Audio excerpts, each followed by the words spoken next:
Legacy. My name is Clifford, and I am a trustee of Hibiscus Caribbean Elders Association. I've been there for the last 6 or so years. This evening is tinged on one hand with lots of sorrow because of the circumstances on which we are having to meet here. On the other hand, it feels quite uplifting, and I would hope that this evening goes on, I'll feel even more so as I see friends and colleagues come along to support what we do.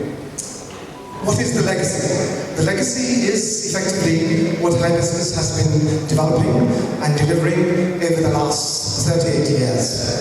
Hibiscus is a registered charity that was formed in 1984. Actually founded in 1984, became a registered charity in 1994. At that time, it acquired a lease from the Borough of New, on the basis that it would be delivering culturally appropriate services for African and Caribbean elderly people.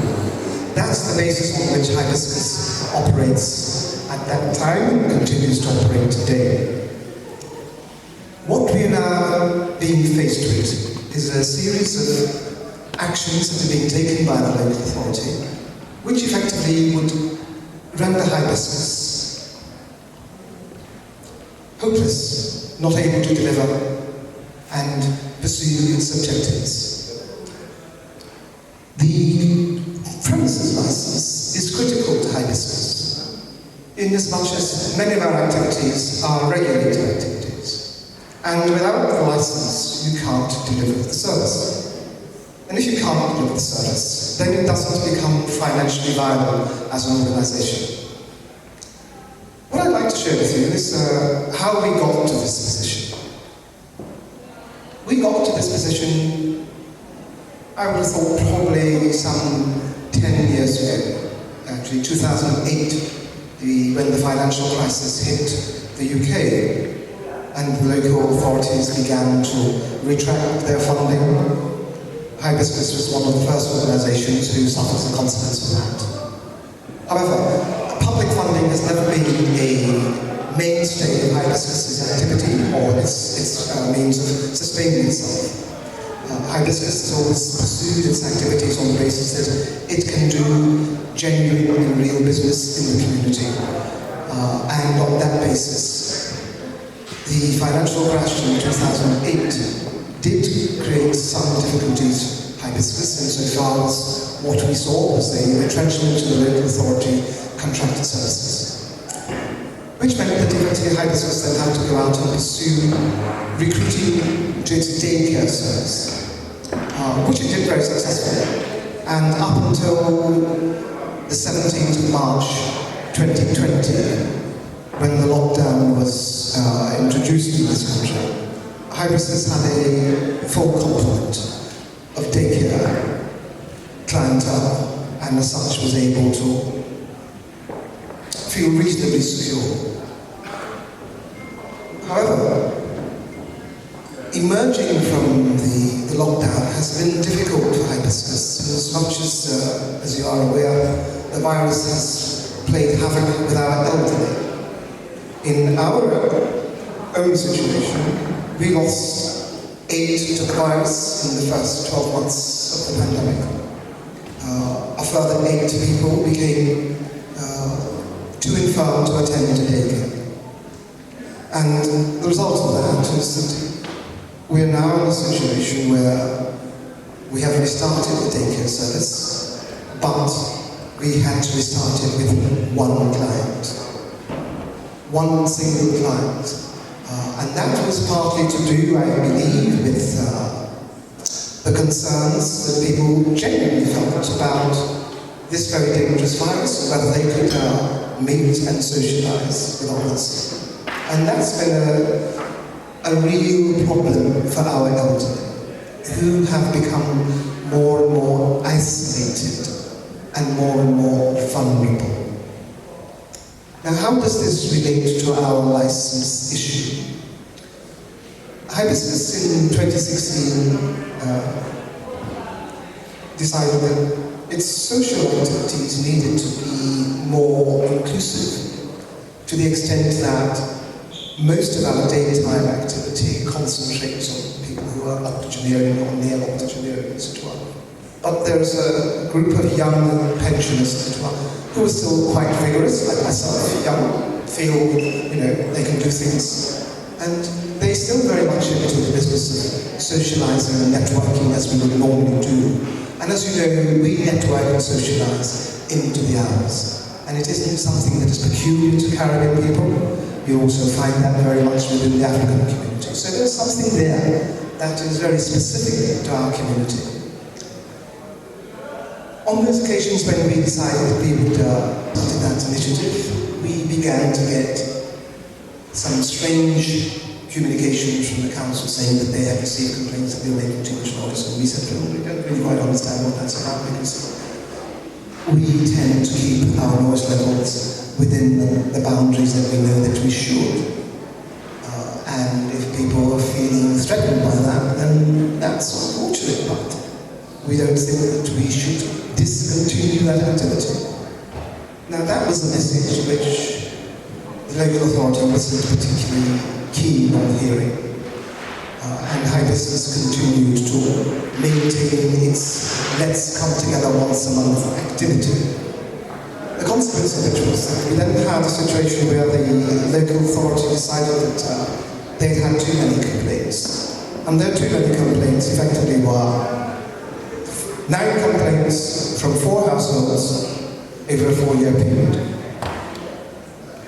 which made no sense whatsoever to us. And our immediate neighbour, who whose property adjoins Hibiscus, has lived there for the last 50 years.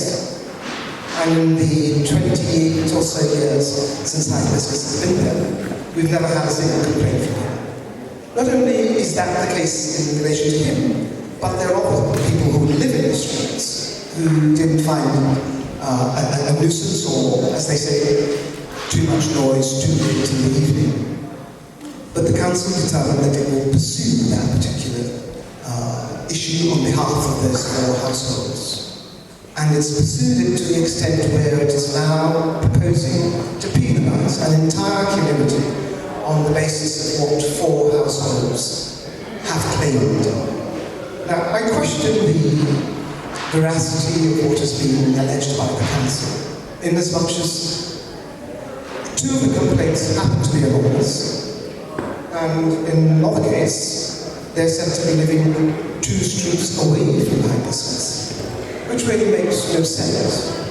What's also rather peculiar is that in the last 3 years since we've had this issue going on in the council, at no time have they sought to avail themselves of any objective means by which they can measure the levels of noise which were being heard, or claimed to be heard, coming from Hibiscus. And that's a relatively simple thing to do. There's a simple device which you can go around and use. It'll tell you whether you are, in fact, creating a public nuisance. But at no time have they sought to use any objective means of doing so. And that rather takes me to a different space, inasmuch as the process of having a late event requires you to apply for what's known as a temporary event notice. And in most cases, we would apply for a tenant to be able until 2 o'clock in the morning. We then found that the council was objecting to the tenant. And the basis of these objections were the 9 complaints that they had received from these individuals. On another occasion, the police objected to our tenant on the basis that we had not paid our license fee. Not only had we paid our license fee, but we had paid the license fee in time. And so therefore, they called a meeting to examine the issue. And their committee papers state very clearly that they had received an objection to the tenant from the police.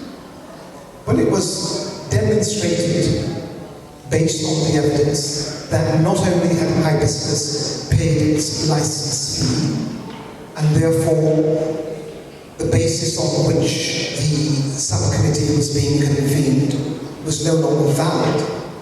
The council's response is, well, we're going to remove the police as the main objectors and put new council as the main objectors. At which point we pointed out to the council that if you are going to call a meeting on a false pretext, which is essentially what you've done, not only are you corrupting the public record, but your action is, frankly, unjustified and unfair, and is seeking to penalise a community without any just cause.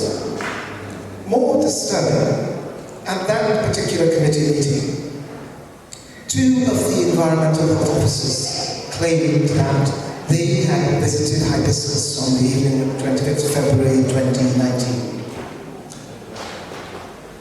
At which point I interjected and pointed out that Hibiscus's CCTV does not record any visit from any council officer.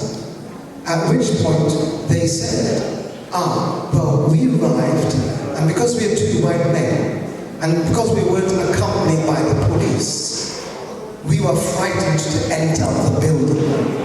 Therefore, we parked 60 yards down the road and we heard loud music.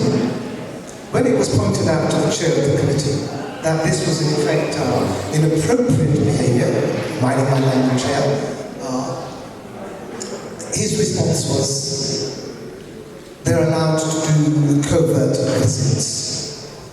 We asked the question, are you saying that it is permissible for your officers to indulge in racial profiling? And isn't that something that you need to be concerned about? And the response came back very clearly. They're allowed to do covert visits. At which point, we decided as an organisation that we would no longer engage with the council. As that, for us, and for me specifically, because I was the person who was present at the committee, that was a racist piece of action. Clear and simple racism, which was being condoned in a public committee. So we took the view that we would no longer engage with the council if that was how they intended to behave. Following on from that, they decided that they were going to review Hibiscus's license. We said, fine, that's your prerogative. But we will not be participating in that activity with you because we're not minded to attend our own lynching. We have no confidence in you, and we have seen the way that you not only corrupt the public record, but that you condone the racism of your officers. Therefore, we will not be engaging. Which left us with one other option. Well, there are a number of options, but the one that we determined was that we would appeal to the court because we feel that at least there may be an opportunity for a fair and just hearing. I hope, because my experience tells me otherwise. I've seen how the courts operate, and they are as racist as any other institution in this country. We are members of the Windrush generation, and we know precisely what racism is about. We have suffered from it for too long, and we at Hibiscus are determined that we will suffer no more. We will say no more, enough